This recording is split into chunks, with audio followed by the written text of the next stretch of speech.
In your Salesforce setup, search for Data Loader in the Quick Find box.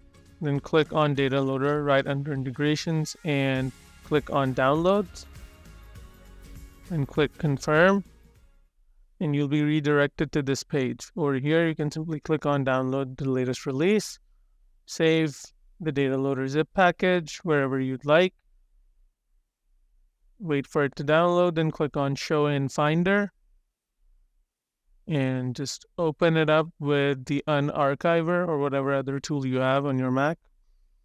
Then double click on it and Install command. Open that and it'll start installation. And there we go. Provide the directory for the installation. If you just hit enter, it'll default directory. Then if you have previous versions of Data Loader installed, Salesforce will ask you, do you want to override them? So it's recommended to always just say yes over here. And do you want a desktop icon? Yes, we do. And create a link? Yes, we want.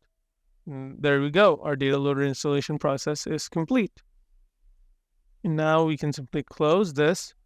And if we go back to our applications, and we'll be able to find Data Loader right here. And you double click on it and it's going to launch our Data Loader. There we go.